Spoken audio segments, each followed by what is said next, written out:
സു from so എന്നൊരു Kannada movie കണ്ടു. അതിന്റെ മലയാളം ഡബ്ബാണ് ഞാൻ കണ്ടത്. സിനിമ എങ്ങനെയുണ്ടെന്ന് ചോദിച്ചു കഴിഞ്ഞാൽ അടിപൊളി ഒരു കോമഡി മൂവി. ഒരുപാട് നാളായി ഇതുപോലൊരു കോമഡി മൂവി തിയേറ്ററിൽ കണ്ട് ചിരിച്ചിട്ട്. ഈ സിനിമയുടെ മെയിൻ പോസിറ്റീവ് എന്ന് പറഞ്ഞാൽ ഈ ഫിലിമിന്റെ ഹ്യൂമർ പ്രസന്റേഷൻ ആണ്. അടിപൊളിയായിട്ട് അവര് ആ ഹ്യൂമർ കൈകാര്യം ചെയ്തിട്ടുണ്ട്. സ്റ്റാർട്ടിങ് മുതൽ എൻഡ് വരെ നമ്മൾ ഭയങ്കര ആസ്വദിച്ചാണ് ഈ സിനിമ കണ്ടു തീർത്തത്. നല്ലൊരു സിനിമ. എനിക്ക് ഒരുപാട് ഇഷ്ടപ്പെട്ടു ഫിലിം. ഹൊറർ കോമഡിയാണ് ഈ ഫിലിം. അപ്പൊ ഹൊറർ ഡിപ്പാർട്ട്മെന്റും അതിന്റെ രീതിയിൽ ഭംഗിയായിട്ട് തന്നെ അവർ ചെയ്തിട്ടുണ്ട്. അപ്പൊ സിനിമ തുടങ്ങി കുറച്ച് കഴിയുമ്പോൾ തന്നെ നമ്മൾ ഈ സിനിമയിലേക്ക് ഇന്നാവും. സത്യത്തിൽ ഈ സിനിമ കണ്ടുകൊണ്ടിരിക്കുമ്പോൾ നമ്മളൊരു കന്നഡ സിനിമയാണ് കാണുന്നതെന്ന് തോന്നൂല. അത്രക്കും ഗംഭീരമായിട്ടാണ് ഇതിന്റെ ഡബ്ബിംഗ് ചെയ്തു വെച്ചിരിക്കുന്നത്. ജെ.പി. തുമിനാഡു ആണ് ഈ സിനിമ സംവിധാനം ചെയ്തിരിക്കുന്നത്. അപ്പൊ ഇതിലൊരു മെയിൻ ക്യാരക്ടറായ അശോക് എന്ന കഥാപാത്രം പുള്ളി തന്നെയാണ് ചെയ്തിരിക്കുന്നത്. അപ്പൊ അടിപൊളിയായിട്ട് തന്നെ അത് പെർഫോം ചെയ്തിട്ടുണ്ട്.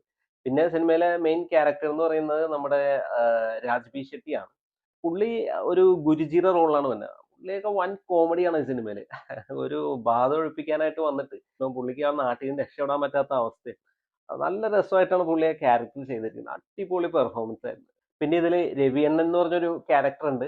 ഷനിൽ ഗുരു ആണ് ആ കഥാപാത്രം ചെയ്തിരിക്കുന്നത്. ഒരു നാട്ടില് എന്താവശ്യത്തിനും ഏത് അർദ്ധരാത്രിയും ചെല്ലുന്ന ഒരാളെന്നുള്ള ഒരു കഥാപാത്രമാണ്. അപ്പൊ അടിപൊളിയായിട്ട് പുള്ളി ആ റോള് ചെയ്തിരിക്കുന്നത്. നല്ല രസമാണ് പുള്ളിയുടെ ആ പെർഫോമൻസും ആ കോമഡി ടൈമിങ്ങും കാര്യങ്ങളൊക്കെ. പിന്നെ ഈ സിനിമയിൽ ഒരുപാട് ക്യാരക്ടേഴ്സ് വന്നിട്ടുണ്ട്. ചെറുതും വലുതായിട്ടൊക്കെ. അപ്പൊ എല്ലാവരും അടിപൊളിയായിട്ട് പെർഫോം ചെയ്തിട്ടുണ്ട്. നമ്മൾ ഈ സിനിമ കണ്ട് പുറത്തിറങ്ങുമ്പോൾ ഓരോ കഥാപാത്രത്തെയും നമ്മൾ ഓർത്തിരിക്കും. അത്രയ്ക്ക് ഇമ്പാക്റ്റ് ആണ് അവര് പെർഫോമൻസ് കൊണ്ട് ഈ സിനിമയിൽ ചെയ്തു വെച്ചിരിക്കുന്നത്. അപ്പോ ആകെ മൊത്തത്തിൽ പറയുകയാണെങ്കിൽ ഒരു സ്ട്രെസ് ബസ്റ്റർ മൂവി ആയിട്ടാണ് എനിക്ക് തോന്നിയത്. നല്ല രസമുള്ള കോമഡീസും ഈ സിനിമയിൽ കുറച്ച് സെന്റിമെന്റ്സും കാര്യങ്ങളൊക്കെ ഉണ്ട്. അതും നന്നായിട്ട് തന്നെ വർക്ക് ആയിട്ടുണ്ട്. അപ്പൊ ഈ സിനിമ മൊത്തത്തിൽ നോക്കുകയാണെങ്കിൽ നല്ലൊരു ക്വാളിറ്റി ഉള്ള ഒരു പ്രൊഡക്റ്റ് ആയിട്ടാണ് എനിക്ക് തോന്നിയത്. അതിന്റെ ഡബ്ബിംഗ് ആയാലും, പ്രസന്റേഷൻ ആയാലും, ക്യാമറ വർക്ക് ആയാലും, സൗണ്ട് ഡിപ്പാർട്ട്മെന്റ്സ് ആയാലും, മ്യൂസിക് ആയാലും, പാട്ടുകളൊക്കെ ഒരുപാട് പാട്ടുകൾ ഉണ്ട് സിനിമയിൽ. അടിപൊളിയായിട്ട് നല്ല സിങ്ക് ആയിട്ടാണ് പാട്ടുകൾ പോണത്.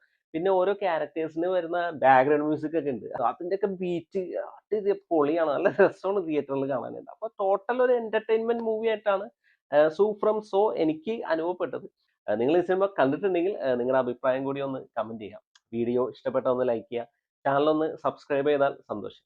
അപ്പോൾ പുതിയൊരു വീഡിയോയുമായി നമുക്ക് വീണ്ടും കാണാം. Thanks for watching.